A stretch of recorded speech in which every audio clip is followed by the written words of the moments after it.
suivre sur RCN, grand écran, Roland Marotel.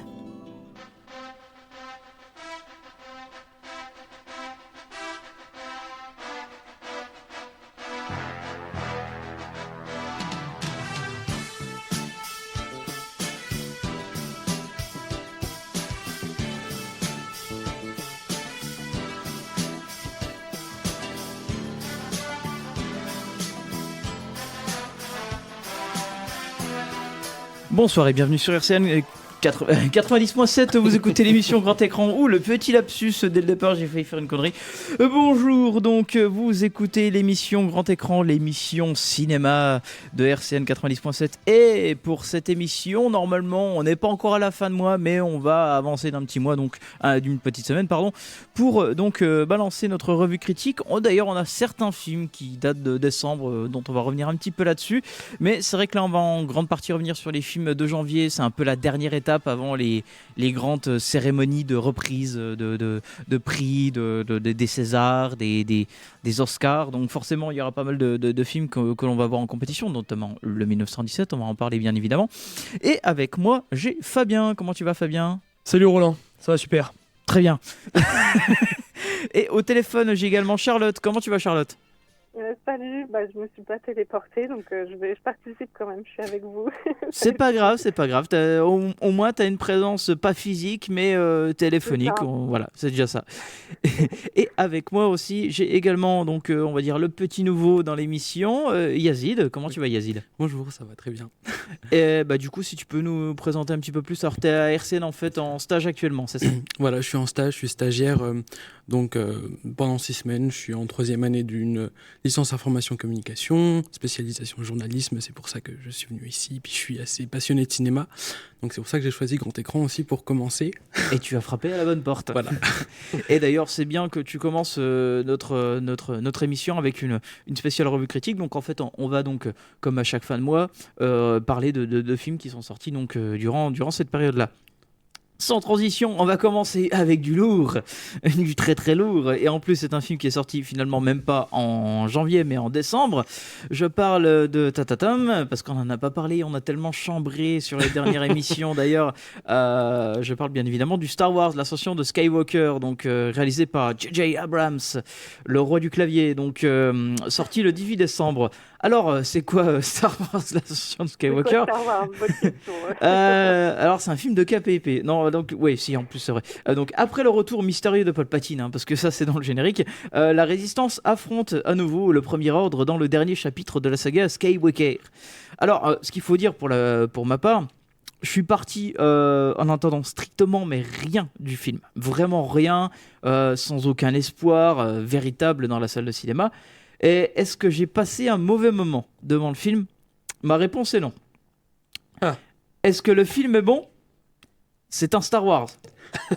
C'est un Star Wars produit par Disney, donc je pense que cela répond en partie à la question. Non, mais c'est vrai que le film a un énorme souci de rythme monstrueux. Avec une introduction totalement rushée. On apprend que Palpatine est de retour, c'est comme ça de nulle part dans le générique. Il y a une accumulation de péripéties, il y a un rythme bâtard. L'ascension de Skywalker, en fait, a tous les défauts que l'on pouvait imaginer. Et il essaye, tant bien que mal, de recoller les morceaux par rapport à la tornade catastrophique qu'a été le 8. Parce qu'il faut quand même le signaler. Le 8 moi j'ai un gros souci avec l'épisode 8 de Star Wars de Rian Johnson. Je n'ai rien contre ce réalisateur. Je trouvais que c'était peut-être même une bonne idée d'avoir désacralisé certains aspects de l'univers de Star Wars avec son épisode 8. Mais le problème, c'est que quand on détruit quelque chose, il faut reconstruire derrière. Et le problème, c'est que ce film ne reconstruisait strictement rien. Donc J.J. Abrams, il arrive avec un jeu de dames où il n'y a pas de dames. Du coup, il a tout de suite essayer de refaire quelque chose, mais c'est un film qui ne manque, on va dire, pas de bravoure. Il essaye de donner un insuffle, un côté très très épique, notamment à la fin, mais c'est un film totalement malade. Il est doté d'une trame narrative basique et qui donne le sentiment d'avoir juste donné le strict minimum syndical. On a un MacGuffin par exemple ultra simpliste, chose que l'on a déjà vu des milliards de fois. Bon après j'ai envie de dire des milliards de fois, c'est un Star Wars, donc c'est reprendre le bouquin de Joseph Campbell, donc c'est-à-dire le monomythe, certes, mais on a un sentiment de chaos intersidéral au fur et à mesure du film, ce qui est extrêmement dommageable. Je pense que je pense que tu es d'accord avec moi, Charlotte. Oui, alors moi j'étais un peu comme toi. J'attendais pas forcément quelque chose du film, j'y allais pour le fun et tout ça. Après, y a des petits trucs qui m'ont remis de l'entrain, je sais pas comment on dit. Il y a quelques petites choses qui m'ont capté dans la mise en scène. C'est pour ça que je voulais aussi en parler, parce que au moins je trouve qu'il y a quand même des... C'est pas toujours le cas, c'est un film Disney et tout ça qui répond à une industrie, des codes et tout ça. Et là, voilà, j'ai vu des choses... liées à... Je sais pas si tu voulais continuer d'en parler un peu, Roland. Oui, non, mais c'est ce qu'on peut appeler la patte à JJ en fait. Parce que finalement, dans l'épisode 7, il avait déjà un côté un peu de réalisation, d'idée de plan et de mettre en scène. C'est ça en fait, ouais. C'est ça moi que j'ai vu plutôt, voilà, c'est pas pour analyser forcément, mais à un moment je me suis dit, ah tiens, c'est pas mal ça. C'est des bonnes idées de décor, de plans que j'ai trouvés. Et alors moi j'aime beaucoup le personnage de Rey, qui est un peu une héroïne mythologique. Elle fait, bon, on peut dire ce qu'on veut, voilà, sur sa filiation et tout, mais ça, mis à part, je trouvais que c'est quand même un personnage très intéressant, qui est pilleuse d'épave, donc déjà, elle cherche en elle, depuis le début, voilà, bon, on en avait marre dans le deuxième épisode, là, ça va, on a la solution, mais voilà, elle cherche des choses, elle fouille, et je trouvais que dans cet épisode-là, pour le coup, il y a quand même une réalisation, il faut le dire, cette plateforme où ils se combattent, enfin, il y a pas mal de décors très symboliques, cette arène... Si vous vous rappelez, ceux qui l'ont vu, bien sûr, l'arène un peu fantomatique, là, où elle est fait, où elle se confronte à qui vous savez, enfin, je sais pas trop si on peut spoiler. Si, c'est bon, hein, je pense que tout le monde l'a vu. Bon, voilà, à Palpatine, j'allais dire Faucon. Bon. Voilà, elle se confronte à lui, donc son ennemi intime et tout ça. Je trouvais que le lieu était très symbolique. Il y a même un plan où je crois qu'elle est limite assommée, on se dit, tiens, est-ce qu'elle est morte? Elle regarde vers le ciel et je sais pas, les espèces d'éclairs qui sortent des mains de Palpatine, ça fait des racines sur le ciel. Enfin, moi j'ai vu un truc un peu généalogique et tout, mais je sais pas après si c'est moi. Mais en tout cas, une mise en scène, c'est fait aussi pour fantasmer ce genre de choses. Oui. Après, moi j'ai vu des choses comme ça, la plateforme où Kylo, Ren et Rey se battent. Pareil, je trouve, voilà, il y avait une continuité dans ce que ça racontait en termes d'identité, parce que c'est quand même ça, la saga Star Wars, c'est quand même, depuis le début, hein, même les anciens, Luke, je suis ton père, machin, c'est quand même ça, et c'est aussi lié à la mythologie, à la définition de mythologie, quoi. Donc là, on est dans ça, je trouve. Je trouvais le montage plutôt bien, la symbolique aussi, cette fusion entre le frère et la sœur, enfin, non, du coup, là-dessus, ils sont pas frères et sœurs, mais il y a quelque chose d'une fusion. Oui, il y a une fusion entre les personnages, oui, chose que l'on ressentait déjà un peu dans le set. Oui, tout à fait. Et dans le premier, moi j'avais bien aimé quelques plans du réveil de la force, donc quelques-uns. Après, je me raccroche peut-être à ça. Par contre, je l'oublierai peut-être dans pas longtemps, je sais pas. Après, moi je trouvais qu'il y avait pas mal de choses à dire sur ça, que j'ai trouvé plutôt cool, plutôt bien vu. En termes de réflexion, comment on met en forme ce genre de personnage, c'est très centré sur elle, cet opus, je trouve. Oui. Il y a le reste, il y a l'aventure qui marche mieux que l'épisode d'avant, il y a le trio qui fonctionne mieux, ils sont marrants, voilà, il y a d'autres trucs bien trouvés, mais du coup, il y a tout ce truc sur elle, sur ce qu'elle représente, toute une force collective. J'aime beaucoup, moi, ce plan dans cette espèce d'arène où on devine des sites cachés, mais on ne sait pas trop s'ils sont là. Enfin, je trouvais que c'était un peu la partie peut-être un peu abstraite du film. Je ne sais pas si vous avez vu. Malheureusement, peut-être pas assez mis en valeur en fait, ou déposé de façon gratuite. Et c'est ça aussi le problème du film, parce que là, je suis absolument, parce que je trouve que c'est pas trop, je suis pas trop d'accord avec toi là-dessus sur le côté du montage du film, parce que je trouve que le film a un énorme défaut, c'est que c'est un film complètement malade. D'ailleurs, beaucoup. Moi, je l'ai moins vu malade que toi. Mais beaucoup l'ont avoué en fait. Le script à la base de Colin Trevorrow, il y a quasiment rien du film en fait. J.J. Abrams a quasiment tout réécrit, et même Disney a réécrit la fin en fait. Il y a beaucoup d'histoires en fait comme quoi donc le personnage de Rey désolé pour le spoil, hein, bon, vous avez 2 mois de retard, mais Mais c'est vrai que par exemple le personnage de Rey qui retourne à Tatooine à la fin, donc sur les traces en fait finalement des premiers instants du tout premier Star Wars. Alors tout a été fait en post-prod en fait. Ils ont même pas retourné là-bas, ils ont inséré le personnage de Rey avec un sabre laser dans la main, alors que c'est une image en fait d'un autre plan en fait. Ils l'ont réinstauré avec un sabre laser. Ils ont vraiment fait ça à l'arrache. Ça a été un petit peu Je suis sûr que c'est à l'image de la trilogie. C'est l'image de tout, non, en fait, mais de tout Star Wars. c'est ça, en fait, un de mes soucis, c'est que J.J. Abrams, en fait, n'ayant pas peur de n'avoir le temps de boucler en fait, son grand spectacle à travers ce film, il s'empresse de tout faire et de tout rentrer au forceps. Et c'est peut-être aussi ça l'un des gros problèmes du film. Mais pour ma part, je ne blâme absolument pas J.J. Abrams. Pour moi, en fait, il a eu tellement de directives de la part de Disney derrière, genre oui, en fait, finalement, beaucoup n'ont pas aimé le 8. Et finalement, au lieu de peut-être de continuer à ce qu'a voulu faire Rian Johnson, ils ont fait un énorme volte-face. Et ils ont bâclé en fait clairement ce film et cette trilogie. Mais on pouvait s'y attendre en fait. Moi je pouvais m'y attendre dès le départ avec le 8, même sans avoir vu le 8. Quand j'ai compris qu'il y avait déjà un changement de scénariste, un changement de réalisateur, je me suis dit ça c'est pas bon du tout. Généralement quand on tient une trilogie, il faut maintenir les 3 films, et je pense la même équipe avec là-dessus. Ils ont voulu essayer de faire autre chose qu'un serial, et finalement en fait ils se sont complètement perdus à faire une machine absolue, notamment avec leur spin-off qui ne rapporte strictement rien d'ailleurs du tout dans leur histoire, dans l'étymologie. C'est juste pour faire plaisir aux fans, et ils se sont rendus compte en fait qu'avec le 9 il fallait refaire plaisir aux fans, mais le problème c'est qu'à un moment donné ça ne marche pas. Le côté mercantile ça marchera toujours, Babou Frick il vendra autant de peluches que le Baby Yoda peut-être, je ne sais pas, mais bref, c'est ça aussi, c'est que c'est un film qui est déjà sur de mauvais rails avec le 8 et le 7 finalement en partie. Mais il est doté d'un passé et au poids extrêmement lourd en fait, que moi je ne blâme pas en fait le réalisateur là-dessus, mais je blâmerais plus sur la production qui a été catastrophique, menée par Disney, qui était là juste pour amener le plus de fric possible, et qui donne un aspect beaucoup plus amer en fait finalement avec ce Star Wars. Et j'ai même envie de dire Star Wars est mort, vive Star Wars. Comme ça, c'est fait.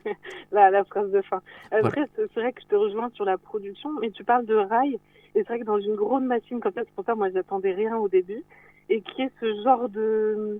Moi j'aime bien chercher, pas forcément, je le trouve rarement, mais dans les œuvres très populaires comme ça, où je croise un personnage qui quand même fait un minimum de sens, tu vois, et du coup avec des rails narratifs et formels qui se tiennent. Bon, après, voilà, là, je sais pas, c'est peut-être moi volontairement qui mais je pense que J.J. Abrams, il avait déjà des idées en tête pour Rey depuis l'épisode 7, en fait. Donc je pense qu'il a quand même mis des choses et que je suis pas loin de, tu vois, parce que il y a des plans qui veulent dire des choses. Donc dans cette grosse affaire, je pense que, j'espère qu'il a trouvé des rails à lui, tu vois, qui veulent dire des choses, quoi. J'espère qu'il reviendra à ses propres productions plutôt qu'à faire encore appel dans les gros majors. Pour le coup, donc on s'arrête sur le Star Wars, sans transition et autres films. Du coup, Les Filles du Docteur March de Greta Gerwig, sorti le 1er janvier, d'ailleurs titré sous le nom original de Little Woman. Donc c'est à toi, Yazid. C'est à moi. Donc on pourrait se dire qu'une énième adaptation des quatre filles du Dr March n'est vraiment pas nécessaire, puisque même sans avoir lu le livre, on en connaît l'intrigue approximative. On sait qu'il s'agit de 4 sœurs, Meg, Jo, Bess et Amy, qui voient leur père partir dans le sud des États-Unis pendant la guerre de sécession, et que l'histoire tourne autour de leurs relations, leur amour, leurs rêves et leurs conflits. Et pour l'époque, le récit était plutôt révolutionnaire. Féministe avant l'heure même, avec un personnage principal, Jo, qui ne rentre pas dans les codes normés de l'époque, puisque pas assez féminine, qui a d'autres rêves que de se marier, comme devenir artiste par exemple. Et avec une nette évolution dans les luttes et les mouvements féministes, on peut se demander qu'est-ce qu'une nouvelle adaptation va apporter de nouveau, et s'il ne faut pas au contraire faire émerger de nouvelles voix et de nouvelles histoires. Mais la réalité, c'est que le texte de Louisa May Alcott est monumental, et les nombreuses versions cinématographiques et télévisuelles qui ont rythmé la jeunesse de plusieurs générations de personnes sont la preuve des nombreux niveaux de compréhension et de lecture qui s'ancrent à leur façon dans leur époque respective. Donc l'histoire des 4 sœurs les plus aimées de la littérature marque en quelque sorte les évolutions de la société. Alors dans sa réadaptation, l'actrice, scénariste et réalisatrice américaine Greta Gerwig va nous offrir une interprétation plus moderne du récit, le mêlant avec sa propre histoire personnelle. Donc il faut dire que c'est un peu ce pourquoi on la connaît. Les filles du Dr March, c'est son deuxième long métrage, donc après Lady Bird, un coming of age, loin des clichés et stéréotypes associés à cette catégorie de films. Et déjà avec Saoirse Ronan aussi, qui est l'actrice principale. Déjà avec Saoirse Ronan, justement, qui jouait Lady Bird, donc une jeune fille cherchant à s'émanciper et à quitter le nid familial pour devenir une artiste à New York, donc un peu comme Jo March dans cette réadaptation. Saoirse Ronan nous revient donc en tant que protagoniste emblématique de ce classique. Avec un cast quand même assez important, donc Meryl Streep, Timothée Chalamet qui était aussi dans Lady Bird, Florence Pugh qui était dans Midsommar, Eliza Scanlen, Emma Watson, Louis Garnell, Laura Dern. Et ce qui rend cette adaptation si originale et si différente des autres, c'est peut-être la façon dont la réalisatrice s'approprie l'histoire et casse sa narration traditionnelle. Il y a des éléments imaginés, une réécriture de la fin du récit, des allers-retours entre le présent et le passé. C'est d'ailleurs un élément qui a déplu à beaucoup. Et il y a une scène du film qui résume bien cette idée, c'est vers la fin. Quand Jo se met réellement à écrire son roman, elle a une multitude de pages manuscrites devant elle et elle échange de place comme un puzzle, modifie l'ordre dans lequel elle va écrire l'histoire de base. Comment elle a écrit l'histoire de base, et c'est ce que Gerwig va faire en fait à son tour. Elle va venir mettre en parallèle des scènes et montrer les différences et les similarités dans les situations. Justement, toute cette idée de contraste entre le passé et le présent est vraiment mise en avant non seulement par le montage qui est très dynamique, mais aussi à travers la photographie qui est absolument magnifique, je trouve, et l'utilisation des couleurs, donc avec des filtres à ton chaud, faisant ressortir les scènes, le jaune, les jaunes et les orangés des scènes du passé, du coup, les moments où toutes les sœurs vivaient encore ensemble, et les tons froids pour des bleus, des gris, qui donc sont utilisés pour le présent, donc la période où elles sont toutes séparées et vivent des vies qui les déçoivent. Voilà. Greta Gerwig rend justice au personnage d'Amy aussi, ça c'est quelque chose qui change beaucoup, qu'on ne voit pas du tout dans les adaptations précédentes, parce que c'est un personnage déjà qui est considéré comme le plus détesté de la littérature, mais là Greta Gerwig va vraiment lui redonner comme un arc de rédemption. Elle montre cette facette d'elle-même qu'on n'avait jamais vue, comme j'ai dit. Elle la rend plus humaine, lui consacre plus de temps, et c'est vraiment un plaisir pour nous, vu que c'est Florence Pugh qui la joue magnifiquement bien. Justement, elle a été nominée aux Oscars dans le rôle de meilleure actrice dans un second rôle, qu'il faudrait qu'elle gagne, justement, parce que elle a vraiment des parties incroyables dans ce film. Et la réécriture de la fin, justement, on voit Jo, qui finit le film avec un livre dans ses mains, qui regarde vers le futur. C'est comme ça que ça a été écrit dans le scénario. Elle finit donc le livre avec un film dans les bras, au lieu de... Enfin, ce n'est pas avec un homme qu'elle finit le film, mais avec un livre.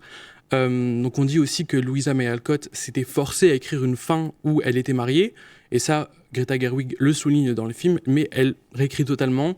On la voit justement, Jo, dans une maison d'édition en train de discuter de son contrat avec un éditeur, et qui dit oui, je marierai mon personnage, mais en fait c'est ce qu'elle écrit, mais ce n'est pas ce qu'elle vit. Et donc Greta Gerwig rend hommage en quelque sorte non seulement à Jo, mais à Louisa May Alcott. Voilà. Charlotte, tu l'as vu, si je ne me trompe également? Oui, je l'ai vu, et t'as presque tout dit, hein, Yacine. C'est vrai que c'est intéressant pour tout ça. Et d'ailleurs, sur le livre, voir un livre qui s'imprime à l'écran, je trouve ça génial. Ouais, c'était vraiment J'ai adoré c'est tellement rare, et c'est vrai que ça parle aussi de ça.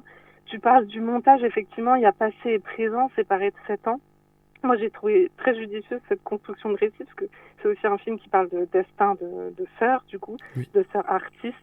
Et cette séparation-là, elle dit beaucoup de choses, donc on revient dans le passé, dans le présent. Effectivement, le présent est plus sombre, des robes noires, etc. Voilà, ça déjà, ça dit. La pâleur des visages aussi. Le côté un peu désabusé aussi. Oui. Voilà, on fait alterner les deux, et c'est vrai qu'il y a des plans qui se chevauchent, qui sont géniaux. Par exemple, Jo du passé, elle va vers la droite de l'image, et hop, cut, on la retrouve au présent qui va à gauche. Enfin, c'est des petites choses, mais des petites choses de mise en scène qui me sont font très dire importantes. aussi que, voilà, Greta Gerwig, elle aurait pu, pourquoi pas, ça parle de destin de femme artiste, son film, elle aurait peut-être aussi pu être nommée, voilà. Ça, bon, c'est un petit truc, mais voilà, c'est intéressant pour ça. Et tu as parlé des couleurs, moi ça m'a marqué, c'était fabuleux sur cette neige, c'était très beau. Vous savez qui c'est qui a fait les photographies? Oui, c'est Yorick Le Cieux. Qui a fait notamment High Life. Beau, et il y a un plan qui change de couleur. On filme sur Sharonan en plan épaule, je crois. Ça change de couleur derrière elle. Ça parle aussi des saisons de la vie. trouvais ça pas mal. Pour une histoire, effectivement, peut-être universelle, moi, je connais pas par cœur cette histoire, mais je trouve, pour le coup, qu'elle a encore beaucoup de résonance. La preuve avec les Oscars et tout. Elle a encore beaucoup de résonance, et donc c'était pas fait n'importe comment. C'est sûr qu'elle offre une nouvelle fraîcheur, en fait, au livre qui peut paraître assez vieux, mais elle l'a dépoussiéré, en fait. Moi, c'est ça que t'as raison. On s'ennuie pas du tout, et c'est génial. Ouais, ils ont beaucoup d'énergie. Je pense que c'est là aussi que Greta Gerwig, pour ses prochains projets aussi, elle aura quand même pas mal de peut-être un peu plus de résonance, notamment dans ses projets. Bon, après, c'est seulement son deuxième film, mais il faut quand même dire qu'elle a déjà une bonne carrière. Elle est scénariste, elle est également actrice, elle a bossé avec beaucoup de réalisateurs. Et c'est vrai je pense qu'elle a pas mal ingéré de ce que fait beaucoup de réalisateurs avec qui elle a travaillé, notamment Woody Allen. Je pense qu'elle a une certaine subtilité par rapport au traitement des personnages là-dessus. Par exemple, je sais c'est Steven Spielberg qui lui a conseillé de filmer sur pellicule. C'est quelque chose qu'elle n'avait pas fait pour Lady Bird, alors qu'il y avait quand même cet effet assez graineux sur l'écran. Là, elle l'a filmé sur pellicule. Donc voilà, pour les inspirations, je pense qu'elle apprend. Ouais. Moi, je pense. Moi, j'ai vu qu'elle voulait faire ce film même avant Lady Bird. Oui. Donc, je pense que c'est quelque chose qui résonne en elle. Enfin, ça se voit. C'est vrai que beaucoup de réals, leur premier film, en fait, ce n'est pas vraiment leur premier film. C'est généralement le deuxième, en fait, le temps qu'ils trouvent un budget conséquent, et surtout en fait, finalement, leur premier film, c'est aussi également de rampe dans le lancement. Et je pense que se trouver aussi. Je pense que Greta Gerwig, elle est partie pour. Ouais. Du coup, dernier mot là-dessus peut-être, Charlotte. Écoute, je crois qu'on a tout dit. Allez le voir, c'est pour Saoirse Ronan. Moi, vous aimez beaucoup Florence Pugh. Moi, j'adore Saoirse Ronan. Oui. Non, mais c'est vrai, c'est une réalisatrice qu'on aime beaucoup, Greta Gerwig, et je pense qu'elle avait un bon casting féminin derrière, et je pense que sa carrière... à voir ce qu'elle fera aussi par la suite, effectivement. Exactement. Moi, je pense qu'elle va s'imposer comme une des plus grandes réalisatrices du... On verra. Catherine Bigelow n'a pas encore fini sa carrière. On s'arrête là-dessus. Merci Charlotte pour ta présence pour ces deux films. On te laisse. Et on va donc continuer pour le coup avec un film un peu plus masculin, je crois. Malheureusement, ça pourrait être ça, effectivement. Six Underground de Michael Bay à base de Bing Bam Boom, sorti le 13 décembre sur Netflix. Sur Netflix, effectivement. Donc, c'est pas son deuxième film du tout. Non. Et donc, dès qu'on commence à mettre le film, on sait que c'est Michael Bay, il y a sa patte partout. Oui. Et là, on sent tout à fait qu'il est absolument en roue libre. Oui. Moi, la première scène, elle m'a fatigué alors que j'étais dans mon canapé. Et moi, j'ai trouvé ça fantastique. C'était un peu fantastique, effectivement. C'était vraiment bête, méchant. Alors, de quoi ça parle ? En fait, c'est 6 personnes qui décident de mourir aux yeux de la société et donc, du coup, être libre et débarrasser le monde de ces méchants. Alors voilà, effectivement, c'est une phrase qui paraît un peu futile. Un peu bête aussi, mais c'est exactement ça. Et donc, du coup, c'est prétexte à tous les excès. C'est ça. Et Michael Bay s'amuse avec ses excès, avec son propre vocabulaire. Et là-dessus, en disant ça, je me rends compte aussi que du coup, avec son propre vocabulaire, on retrouve directement sa patte, etc. Mince. On dirait presque un film d'auteur finalement. Mais est-ce que Michael Bay n'est pas un auteur ? Et à chaque fois on ressort cette question et ma réponse est toujours oui. Que c'est oui. Je pense que c'est oui, même si c'est un auteur qui là cette fois-ci il écrit à la grenade ou au marteau-piqueur. C'est pas grave, sait pas trop. Mais il écrit quand même. Il est là. Mais donc voilà, ce film finalement, voilà, dans tout son excès, est-ce qu'il est bien ou pas ? Moi je dirais qu'il aurait pu être bien. Parce que meilleur. Il aurait pu être vachement meilleur, bien meilleur, dans le sens où il aurait pu être une sorte de décharge d'adrénaline total, avec une sorte de catharsis, t'as envie de regarder ça, une sorte de spectacle, cinéma-spectacle total, tu vois, un peu ça. Sauf que bon, il faut quand même avouer que les personnages, son intrigue, c'est très très naïf, c'est très très bateau.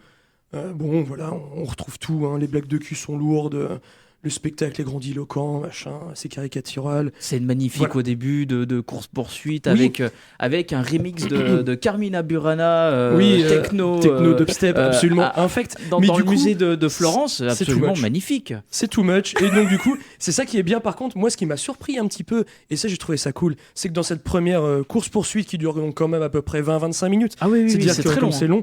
Donc monter à l'épilepsie totale. Montage épileptique avec des passages aussi sur le passé de comment les personnages en fait se sont retrouvés pour la première fois. Alors pourquoi ils sont poursuivis ? Parce qu'en fait ils ont piqué les yeux d'un avocat véreux qui a bossé avec un dictateur du Kurdistan, parce que c'est là leur principe du film, c'est de faire un coup d'état là-bas. Exactement. Et ça, c'est juste le début du film. Exactement, c'est juste le début du film. Et là, en fait, on se rend compte que le mec, il a décidé de tout détruire. C'est-à-dire que bon, ok, il détruit les voitures, il détruit les bâtiments, il détruit Florence, il détruit aussi la temporalité du film. Ok, Ouais. il détruit la suspension d'incrédulité aussi. Il peut y aller. Il détruit les faux raccords Il détruit en les faux mettant raccords, encore voilà. d'autres faux raccords sur des Exactement. faux raccords. Donc tout est détruit et en plus il détruit aussi. Alors ça par contre je l'ai vu peu de fois dans un film mainstream. Donc allez un petit plus quand même. C'est quand même que des courses poursuites en ville. Souvent, on voit jamais. On se dit, il doit y avoir quand même d'avoir un ou deux passants qui y passent, tu vois. Là, par contre, effectivement, Il y a on du les monde. voit tous. Ouais. Ils y passent tous et c'est sanglant. Et donc, c'est vraiment over the top. Ce film, c'est Oui, ça. oui, c'est là de qu'on A à voit, Z. on Voilà. se rend compte qu'en fait, ouais, il est sur Netflix, donc il n'a pas de souci derrière les grosses boîtes de prod de dire bon, non, il faut faire un film où on a une censure un peu plus calme. Avec Netflix, Exactement. ils s'en foutent totalement. Je reviens là-dessus quand même. C'est vrai que c'est du pur Michael Bay, c'est un condensé de Michael Bay de tout ce qu'il a fait. Et quand je dis tout ce qu'il a fait, c'est également aussi ses derniers films un peu plus, j'allais dire intimes. Est-ce qu'on peut dire que c'est intime, Oui, Pain oui, and oui. Gain et 14 Hours? Non, parce que finalement, ce film aussi a un bon parti pris politique derrière quand même. Il y a certains passages, moi, ils m'ont fait ressentir ce qu'il a voulu parler dans 14 Hours, ce qu'il a voulu parler dans Pain and Gain, ce côté un petit peu plus intimiste sur les personnages humains et la réaction humaine par rapport à des événements tragiques. Toute la scène, quand on voit en fait pourquoi Ryan Reynolds, enfin le personnage de Ryan Reynolds, va monter cette escouade, parce qu'en fait il a vécu au moment donné quand il faisait une opération de charité dans un pays qui s'appelle le Turkestan, mais on comprendra clairement dans ce film qui parle de la Syrie, d'un événement tragique avec une attaque au gaz et compagnie. C'est vrai que là, ce côté un peu sombre d'un seul coup comme ça, où le personnage explique que de toute manière notre pays ne fera rien, c'est à nous de le faire, parce que finalement on a un sens moral et d'autres non. C'est vrai que là on a l'impression de ressentir un peu ce qu'il a voulu expliquer dans certains contextes de ces films, notamment donc dans 13 Hours, que je trouvais en fait là il a un parti pris, c'est genre non mais en fait on fait de la merde là-bas, ramenons mon gars, mais en fait on sait même pas comment gérer. Voilà, donc ça a été fait d'un seul coup comme ça, et finalement je pense Après, qu'il je trouve essaye de quand même, remettre un peu ça dans Six Underground, mais en fait il fout tout, c'est-à-dire qu'en fait c'est au lieu d'avoir un petit je sais pas un petit yaourt Danonino, vous avez un énorme pot de yaourt grec gras avec des surétablis en sucre. Je sais pas quoi dire d'autre en fait. Non, mais oui, c'est ça. Mais après, le truc, c'est que tu vois, voilà, ce que tu dis, c'est vrai. En fait, il y a ce petit Et truc il aime beaucoup filigrane. la GoPro. Mais c'est, oui. Et c'est le seul truc, c'est que moi, je trouve ça, c'est vrai. Et en même peu temps, too c'est much. très, très naïf. Je trouve ça très, très naïf. Totalement. Du genre, enfin, on a vraiment le truc, genre, gentil contre méchant, mais genre du niveau, du niveau monsieur et madame. Et Quoi, puis tu vois, ça dépend le contexte aussi de comment on l'a vu. Moi je l'ai vu un dimanche après-midi, je me suis dit ouais, et c'est bon, c'est parti. Non, bien sûr. Voilà. Donc- C'est le film du dimanche après-midi, hein, donc Du dimanche c'est soir. clairement ça. Ou du Oh, dimanche ok. gras. Enfin, le dimanche gras, voilà. Dimanche brunch. Je pense que. Dernier mot On là-dessus. n'y est pas parce que trop. sinon, Ah, dernier n'importe mot quoi. là-dessus, oui, voilà. Donc, pas trop de surprises. Hein, c'est écrit par quand même Vernick et Reese, qui avaient travaillé ensemble pour Deadpool et Zombieland. Exactement. Et la cinématographie par Bojan Balezelli, qui donc a fait celle de Underwater, dont on va parler, The Ring, A Cure for Life et Airspray. Donc Très ça fait bien. beaucoup de choses. Ça fait beaucoup voilà. de choses. Et alors, Underwater, on en reparlera, mais on fait une petite pause BO Six Bien Underground Run de Owl Nation.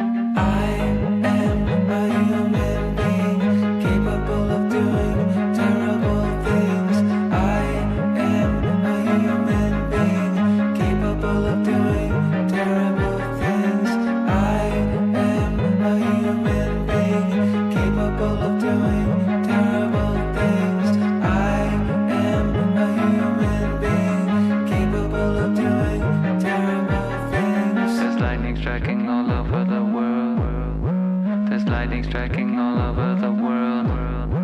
There's lightning striking all over the world. There's lightning striking all over the world.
Et voilà, donc c'était un morceau tout en poésie de Six Underground de Michael Bay à Wall Nation, donc forcément Run. On va donc continuer avec des films un petit peu plus intimistes ou un petit peu plus, si quand même. L'art du mensonge de Bill Condon, sorti également le 1er janvier. Comme les filles du Dr Marsh. Donc l'art du mensonge. Alors je pense qu'il faut que je précise le contexte dans lequel j'ai vu. C'est-à-dire qu'en fait, je sortais de chez le disquaire, j'avais acheté la BO de The Lighthouse, qui est excellente. Et donc du coup, je me suis dit, tiens, je vais aller voir un truc au cinéma, donc un peu au hasard. Et à cette heure-ci, il n'y avait pas grand monde, et pas grand-chose non plus. Et donc le seul truc qui m'a un peu tapé à l'œil, c'était une affiche avec Ian McKellen. Donc c'est parce que c'est un film avec lui et avec Helen Mirren. Ah oui, Helen Mirren, voilà. J'allais dire Judi Dench, mais je dis, ouais, non, elle est peut-être un peu dans le formol encore. Et donc du coup, en fait, j'y suis allé sans avoir vu une seule bande-annonce, sans avoir lu le synopsis. Donc c'était un peu toute la surprise, et c'est assez intéressant d'aller voir de toute façon des films comme ça. C'est ce que je préfère faire encore. Et donc, en gros, ce film, ça raconte l'histoire de deux personnes âgées, vraiment troisième âge, hein, donc qui sont seuls et qui se rencontrent par le biais d'un site internet, d'un site de rencontre. En fait, on se rend compte un peu au départ qu'ils mentent sur des petites choses, des choses un peu insignifiantes, qu'ils avouent plus tard, machin. Mais bon, il y a des petits doutes qui s'installent, etc. Et en fait, moi, au départ, je pensais vraiment, jusqu'à, je sais pas moi, une bonne trentaine de minutes, je dirais, voilà, un bon quart du film. Et ça devient un slasher. Non, pas exactement, mais en tout cas, c'est le ton change de plus en plus. En fait, le ton change de quelque chose de, je sais pas moi, film romantique, à un truc un peu plus thriller, un peu plus sombre, etc., etc. Et en fait, ça devient de plus en plus marquant, on va dire. Et moi, ça m'a intéressé de savoir, de m'embarquer là-dedans, de voir jusqu'où ça allait aller, quoi. Et malheureusement, ce que j'ai envie de dire là-dessus, c'est que finalement, ce changement de tonalité, il s'opère pas de façon la plus naturelle possible. J'ai l'impression que, par exemple, Parasite, lui, arrivait à naviguer totalement entre les tonalités de façon très naturelle. On sentait pas le truc, c'était absolument génial. Et là, ici, j'ai l'impression que, en fait, toujours le cul entre deux chaises, quelque part, c'est quand c'est sombre, c'est pas assez sombre. Quand c'est un peu plus léger, c'est pas assez léger. Quand c'est romantique, c'est pas assez romantique. En fait, et donc, je trouve qu'il n'arrive pas vraiment à se placer dans une certaine... dans une esthétique, quelque part. Et donc, là-dessus, étant donné qu'il n'arrive pas à se placer, finalement, on ressent vachement plus les faiblesses du scénario. C'est ça. On voit vachement plus les gros rouages, en fait, qui sont là. Et malheureusement, ça finit par reposer sur uniquement les acteurs et leurs performances. Et après, il faut quand même dire que Ian McKellen, Helen Mirren, c'est quand même une école d'acteurs qui peut être un peu spéciale. C'est très académique, quelque part, au niveau du jeu d'acteur. Et donc, il faut être réceptif à ça. Moi, je le suis, je crois. J'aime bien ce genre de jeu, donc il n'y a pas de problème. Donc, en fait, même si j'ai été surpris lors de 3-4 scènes, vraiment, étant donné que je m'attendais à rien de spécial, je m'attendais à un truc romantique, machin, un thriller, il y a juste 3-4 scènes qui, je trouve, d'une violence psychologique et même physique, qui étaient surprenantes. Je m'attendais pas du tout à voir ça, mais encore une fois, voilà, ça arrive un peu comme un cheveu sur la soupe. On n'est pas amené vers un truc comme ça.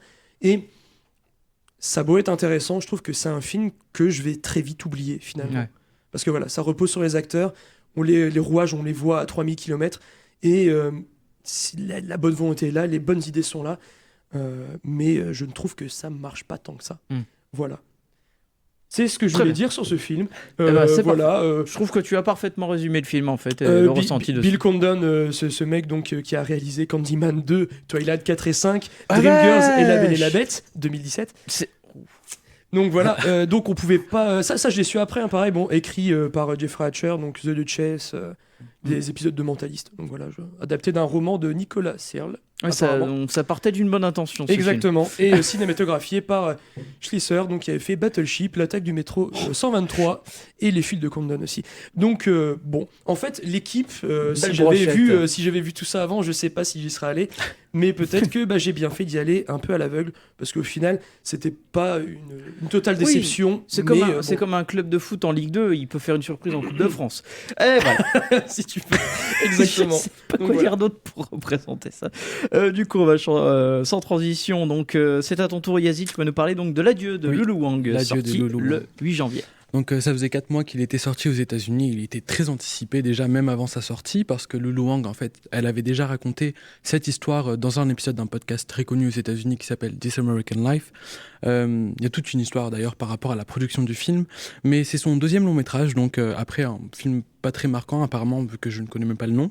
Donc Lulu Wang, c'est une réalisatrice sino-américaine, et L'Adieu, c'est un film qui vous fera quitter la salle de cinéma avec pour seule envie d'appeler votre grand-mère et de lui dire à quel point vous l'aimez. Parce que c'est l'envie que moi ça m'a laissé. Le film est basé sur un véritable mensonge, donc c'est comme ça que s'ouvre le film, c'est la phrase d'ouverture. Et donc là, comme j'ai dit, la réalisatrice il met en scène sa propre histoire. Donc pour un court synopsis, Billy, c'est une jeune femme sino-américaine vivant à New York. Elle y a immigré à 6 ans avec ses 2 parents, mais sa famille se doit de retourner en Chine pour être auprès de la matriarche de la famille, la grand-mère, Nai Nai, qui veut dire grand-mère en chinois, qui a été diagnostiquée d'un cancer des poumons. Mais le problème, c'est que là où dans nos cultures occidentales, on pourrait penser qu'il serait bienfaisant de prévenir la personne atteinte de la maladie qu'elle est potentiellement mourante, dans la culture chinoise, il est préférable de mentir à la personne concernée afin de lui éviter cette inquiétude et ses émois quant à la maladie. Ils préfèrent partager la douleur d'une personne afin qu'elle n'ait pas à la supporter seule. C'est comme ça que d'ailleurs la mère de Billy le dit. On pense même que c'est le fait d'être au courant de la maladie, de l'existence de la maladie même, qui va faire mourir la personne. Alors la famille, après une décision générale, décide de ne pas informer Nai Nai de sa condition et de se servir du mariage d'un des cousins de Billy, vivant lui au Japon, comme prétexte afin que toute la famille puisse se rendre en Chine, après de longues années sans s'être collectivement retrouvés. Donc ce film parle surtout des différences culturelles. Au premier plan, celle entre l'Orient et l'Occident, l'Amérique et la Chine, notamment avec Billy, qui déjà se trouve à la frontière entre ces deux cultures, ces deux langues. Elle parle un chinois fortement imprégné d'un accent américain. Elle demande la traduction de certains mots à ses parents. Elle ne saisit pas toutes les nuances culturelles. Et tout au long du film, elle ne comprend pas comment sa famille pourrait mentir à sa grand-mère sur un sujet aussi grave qu'un cancer. Et donc voilà, sur un plan technique, déjà, c'est un film que je trouve assez impressionnant. Premièrement, le jeu d'acteur, le casting est vraiment phénoménal. Déjà, Awkwafina, donc, qui joue Billy, a gagné le Golden Globes de la meilleure actrice dans une comédie. Même si Awkwafina, c'est une personne qu'on connaissait justement pour jouer que vraiment des rôles, comédie. Là, c'est vraiment un drame, justement. Ouais. On la voit très sérieuse et puis elle montre beaucoup de choses, en fait.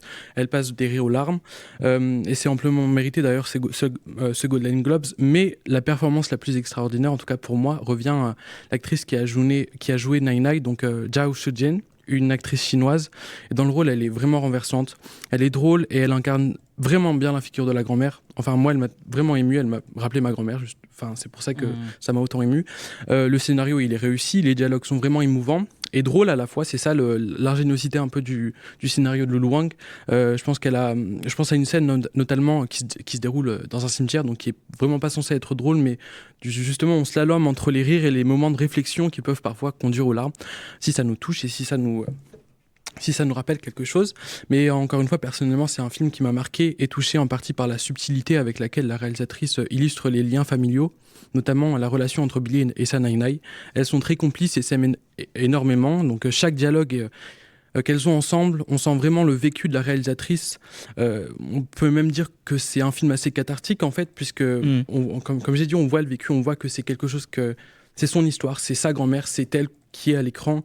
Et sa mise en scène, justement, elle sublime tellement bien ça que, ça fait un film assez extraordinaire quand même. Mais c'est tellement fouillis, tellement recherché en fait, qu'il y a tellement de personnalité dans l'histoire, dans le scénario, qu'en fait on s'y prend directement en fait. Exactement. Et puis forcément, comme tu l'as dit, ça s'inspire forcément aussi des événements que l'on a avec nous-mêmes aussi, parce qu'il y a une volonté d'identité et une volonté aussi de transmettre en fait ça à travers les générations. Voilà, même si par exemple, moi je suis pas une jeune femme sino-américaine. Oui, non mais on a le même ressenti. Voilà.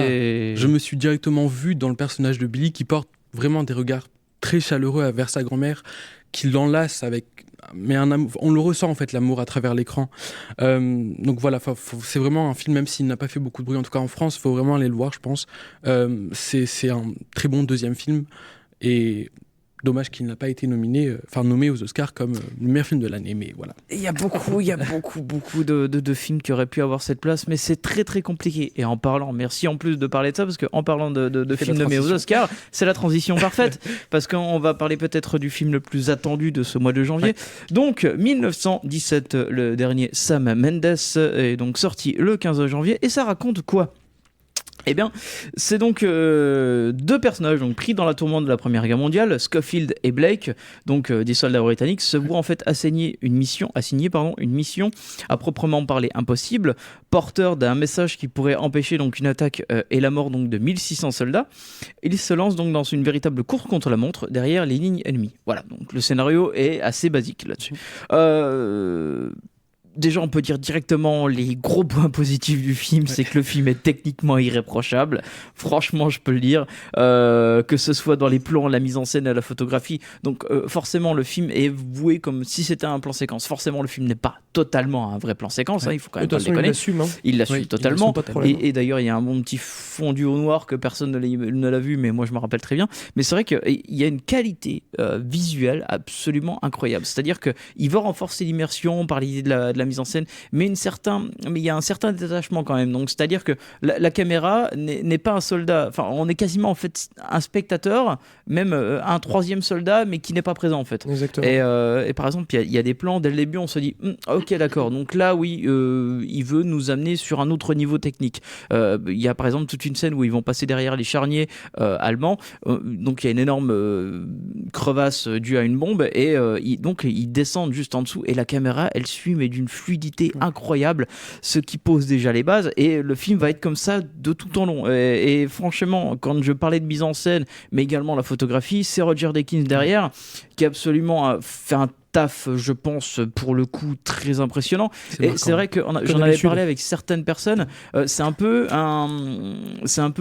pour certaines personnes, c'est l'équivalent d'Asie Revenante, qu'a fait Iñárritu, notamment dans l'idée de la photographie, dans l'idée de la mise en scène et dans certains plans, d'un côté très léché, mais d'avoir une lumière naturelle assez proche de ce que l'on peut avoir en termes de beauté visuelle. Et pour le coup, le film de Roger Deakins, voilà, tiens, le lapsus, le film de Sam Mendes porte beaucoup là-dessus quand même, parce que finalement c'est un film contre la montre, donc on va voir aussi les variations de temps, les variations d'image, les variations de lumière, et notamment avec une scène absolument, je pense que c'est l'une des meilleures, où il se retrouve donc derrière les lignes ennemies durant la nuit, qui est absolument assez stressante pour le coup. Mais pour ma part, le film n'est pas exempt de défauts non plus. Le problème du film, pour moi, il revient surtout à sa paresse scénaristique. Désolé de dire paresse, mais c'est quand même le cas. Il a une écriture assez bateau, assez naïf même. Les personnages sont certes, par moments, je trouve, peu mis en valeur, mais il y a une volonté de mettre le spectateur sur le même piédestal. Donc ça, c'est même piédestal, pardon. Donc ça, c'est totalement normal, je trouve. Dans son idée de mise en scène, mais on n'a pas le vrai sentiment de film de guerre. C'est-à-dire qu'en fait, le film va prendre un contexte de film de guerre, mais on a l'impression que pourtant on voit beaucoup de cadavres, mais il y a un côté un peu propre en fait à l'image, parce qu'il y a une certaine distanciation finalement du coup. Et c'est vrai que pour le coup, en fait, pour un film de guerre, pour ma part, c'est vrai que ça, c'est l'un de mes soucis là-dessus, c'est que j'ai du mal à le ressentir comme un vrai film de guerre. Pour moi, c'est pas un film de guerre. Pas du tout un film de guerre. Pour moi, c'est juste un film d'aventure qui se passe pendant la guerre. Voilà.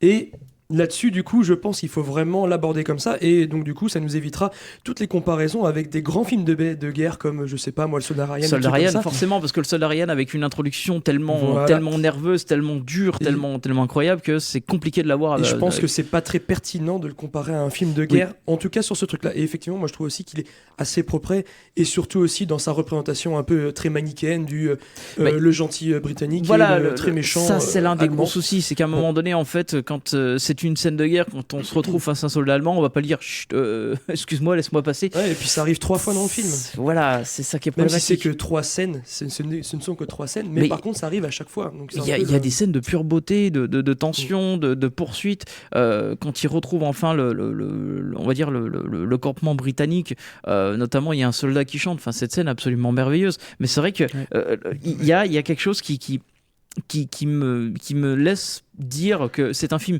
tellement porté pour les Oscars qu'il en devient académique. Moi, je je suis pas forcément d'accord avec le fait que ça ne soit pas un film de guerre. Je pense que c'est un film de guerre, mais qui prend un angle différent. Il nous fait plus ressentir la tension justement de la guerre, mais sans les clichés de la guerre.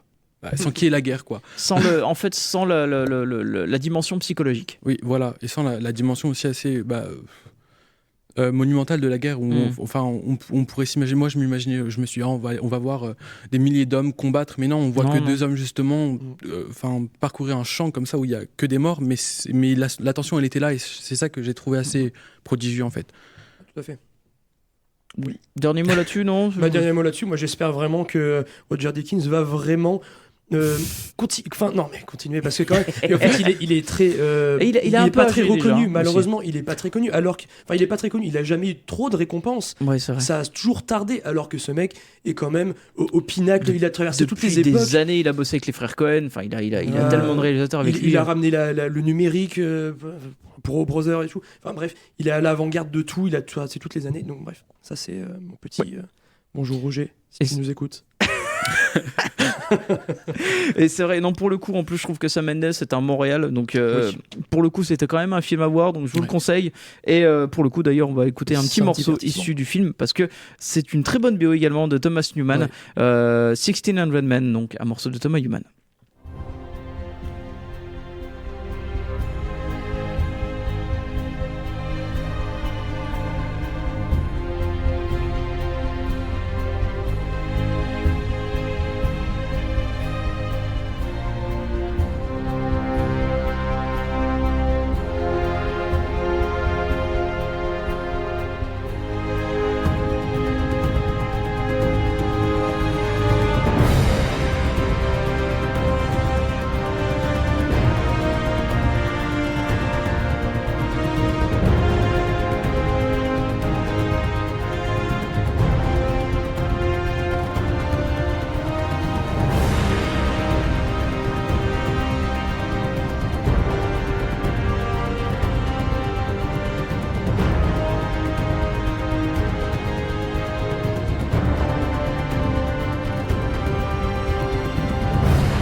Et voilà, donc c'était un extrait issu de la BO de 1917 de Thomas Newman. Et donc on va terminer sur les chapeaux de roue. Oui, tu voulais peut-être dire quelque chose? Sur 1917 ? Ouais, j'ai cru que tu avais levé le... non, c'était juste sur le fait que pendant la pause, Fabien disait qu'il n'était pas forcément mémorable, mais je me disais que c'était peut-être l'effet voulu, parce que c'est vraiment...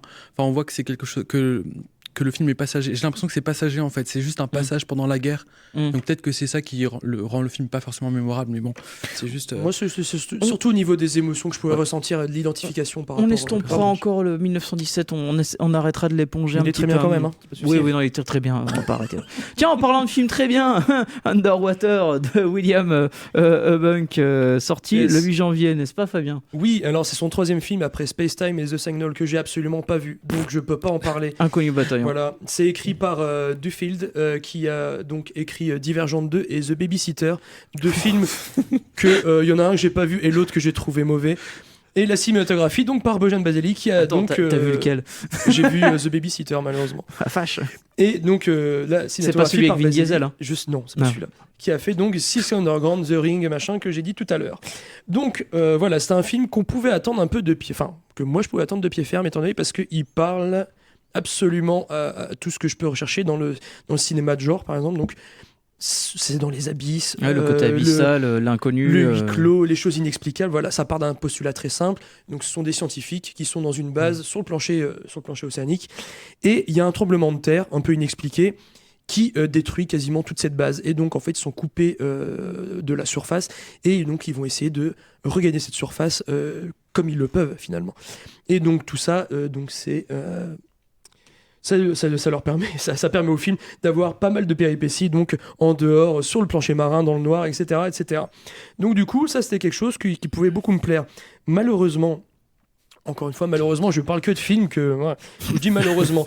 Mais donc la première heure, moi je l'ai trouvée vraiment assez mauvaise.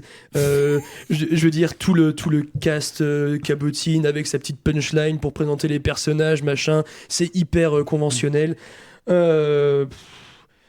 Les clins d'œil à Alien et The Descent sont tellement obvious que, enfin bref, non, tu vois. En plus, on s'en fout complètement. Et j'ai l'impression qu'on se fout de tout dans ce film, du sort des personnages comme de ce qui se passe. Déjà, il y a Vincent Cassel, donc. Il y a Vincent Cassel, mais moi j'aime bien Vincent Cassel, donc pourquoi pas, tu vois.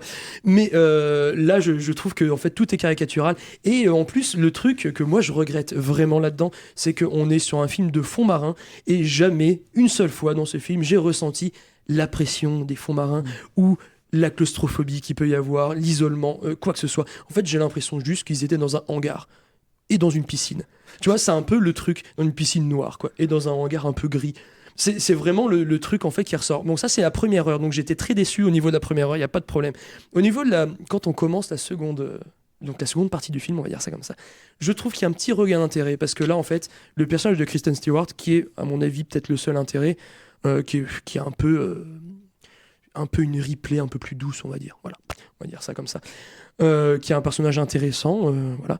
Et donc elle se retrouve seule. Et là je trouve qu'effectivement, techniquement, étant donné que quand on est seul, on a un peu plus la sensation d'isolement, ça parle un peu moins. Donc du coup, là effectivement, je trouvais que il se passait peut-être un petit truc. Et malheureusement, dans la troisième partie du film, on repart dans un truc, je trouve ça encore plus catastrophique qu'avant. C'est-à-dire que les effets spéciaux sont déplorables, on dirait un jeu vidéo. Il y a des monstres, désolé, spoil, il y a des monstres, ils sont dégueulasses. Par exemple, je veux dire, ils se trimballent quand même dans le plancher océanique où on voit que dalle. Donc l'image est dégueulasse et noire, et quand même on voit distinctement ces monstres, comme si c'était des jeux vidéo. Et je me dis, mais il y avait moyen de jouer quand même sur tous ces mystères, sur les ombres et tout. Non, voilà. Et donc ça finit à la fin sur un truc pseudo-Lovecraftien qui est absolument nul à chier. Et donc... Désolé, je suis peut-être un peu vulgaire dans mon truc, mais en fait j'ai tellement été déçu par ce truc. C'est dans le pathos, c'est mal réalisé, l'épilogue est inintéressant, je ressors pas grandi du tout. Voilà. Et en plus il a été mal distribué en France parce que j'ai été obligé de me déplacer jusqu'à Ludre pour aller le voir en VF, il n'est même pas dispo en VO. Donc voilà, je ne sais pas, j'ai été très déçu par ce film. Poubelle donc. Moi je pense poubelle, il y a peut-être 2 ou 3 scènes à sauver dans le truc. J'étais content de voir un film sur les abysses, ça faisait très longtemps. Et malheureusement pour moi c'est un ratage. Voilà. Le ratage. Donc du coup, c'était le ratage du mois. Donc du coup, autre film, dernier film que l'on va chroniquer juste avant la fin de l'émission. Donc First Love de Takashi Miike, sorti le 1er janvier. Alors Takashi Miike, voir un Takashi Miike au cinéma en France, ça me surprend. C'est quand même le roi du cinéma de genre what the fuck, on va dire ça comme ça. Le spécialiste du 3 films par an. Alors l'histoire, ça raconte quoi ? Ça raconte l'histoire de Léo, jeune boxeur. D'ailleurs, film qui est passé à la quinzaine des réalisateurs à Cannes cette année. Léo, jeune boxeur, rencontre son premier amour, Monica, une call girl toxicomane. Elle est involontairement impliquée dans un trafic de drogue. Toute la nuit, un policier corrompu, un yakuza, son ennemi juré et encore une tueuse envoyée par les triades chinoises vont les poursuivre. Donc, on retrouve quand même une certaine patte, en tout cas en partie, de Miike, donc c'est-à-dire le cocktail, le dynamitage des genres. On a un départ construit comme un vrai polar qui finalement va bifurquer gentiment vers la romance et tout autant sur la comédie d'action cartoonesque avec une violence complètement absurde. Miike joue avec les imprévus et quiproquo, pardon, j'ai un peu la patte sèche. Quiproquo donc dans sa première partie, et il projette finalement le destin de bon nombre de ses personnages dans la deuxième. Ils sont un petit peu comme ça balancés. C'est vrai que l'amour présenté, parce que finalement le film s'appelle First Love, l'amour que Léo et Monica en fait et l'envie que l'on finalement que les personnages s'en sortent, en fait c'est quasiment présent du début jusqu'à la fin, donc il y a une construction quasiment bateau là-dessus en fait, et le reste on a plutôt envie de voir qu'est-ce qu'il va faire Mickey, parce qu'il y a des yakuza, donc on a envie de voir des trucs drôles, mais finalement il convainc pas totalement, parce que je trouve qu'il a un certain problème de rythme. Ce qui est dommageable, je trouve, pour un réalisateur de cette trempe, parce que ça reste, comment dire, gentillet. Il a fait, j'ai l'impression, limite un minimum syndical. C'est-à-dire que le film en lui-même est bon, mais il y a un côté très bateau dans l'écriture. La réalisation, elle passe bien, mais pour un Takashi Miike, je m'attendais à un truc beaucoup plus farfelu en fait, parce c'est quand même l'un des spécialistes du genre, quoi. Ça a été, je pense qu'il a quand même façonné une bonne carrière là-dessus. Oui, absolument.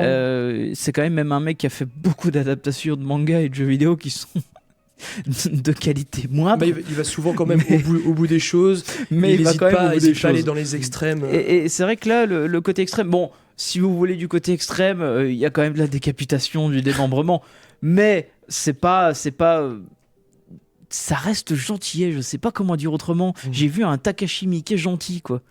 Je pensais pas dire ça un jour ou l'autre. Il vieillit peut-être. Ouais. Ouais, il vieillit. Bon, au moins il a pas refait Zebraman. Peut-être qu'il en fait beaucoup aussi. Mais au moins il a pas refait Zebraman et Terraform Mars. Pour le coup, donc on va s'arrêter là-dessus avec un morceau de Little One, donc Les filles de l'Oxermarch de Greta Gerwig, un morceau composé par Alexandre Desplat. On se termine là-dessus. On revient, non pas la semaine prochaine, mais dans 2 semaines avec notre spécial festival international de Gérardmer dans les Vosges avec l'accent du Sud, comme j'aime bien le faire. Et pour le coup, donc on reviendra là-dessus sur la plupart des films qui ont été présents en salle, le festival en lui-même, l'envénement, notamment sur les conférences. Il y aura beaucoup de réalisateurs, donc on essaiera d'avoir peut-être 2-3 petites interviews, notamment de certaines personnes. On ira surtout les voir, je pense, dans pas mal de conférences. Ariel Dombal. Et Ariel Dombal, on va aller voir Ariel Dombal, on va essayer de promettre, on va essayer de le faire, une photo avec Ariel Dombal, c'est pas sûr, mais on va essayer de le faire, n'est-ce pas Fabien? Absolument, une interview aussi pour son grand film. Oui, parce qu'on va aller voir Alien Crystal Palace aussi, faut pas déconner. C'est pour le coup, salut Fab, salut Yazid, salut Thomas à la régie, et encore salut à Charlotte, et on revient donc dans 2 semaines.